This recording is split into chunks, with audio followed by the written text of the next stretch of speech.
মুখ থেকে কোনো রকম মিছিল করে কয়েক মিনিটের মধ্যে লাপাত্তা হয়ে যাচ্ছে সমর্থকরা। 13 নভেম্বর জুলাই হত্যাকাণ্ডে শেখ হাসিনার বিরুদ্ধে মামলার তারিখ ঘোষণা করবে আন্তর্জাতিক অপরাধ ট্রাইব্যুনাল। সেদিন রাজধানীতে লকডাউনের ডাক দিয়েছে দলটির পলাতক নেতারা। গোয়েন্দা সূত্র বলছে 13 নভেম্বর ঢাকার অন্তত 5টি স্থানে নাশকতা চালাতে পারে দলটি।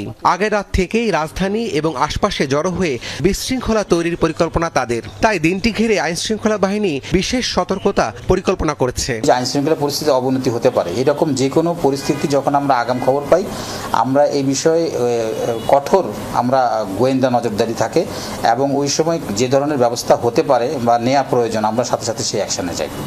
এদিকে আতঙ্ক তৈরি করতে বিভিন্ন জায়গায় ককটেল বিস্ফোরণ করছে দলটি, আর মিছিল থেকে গ্রেপ্তারও করা হচ্ছে বেশ কয়েকজনকে। ডিএমপি বলছে কার্যক্রম নিষিদ্ধ দলটির যে কোনো অপতৎপরতা রুখে দেবেন তারা। 13 নভেম্বর তারা ঢাকায় একটা লকডাউন করা বা এরকম কিছু পরিকল্পনা করছে, এগুলো আমাদের নজরে এসেছে।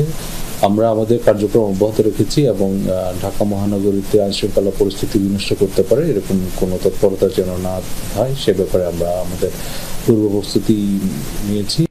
গেল 10 মাসে নগরে ঝটিকা মিছিল করার অপরাধে আওয়ামী লীগ, ছাত্রলীগ সহ এর অঙ্গ সংগঠনের 3000-এর বেশি নেতাকর্মীকে গ্রেফতারের তথ্য জানিয়েছে ডিএমপি।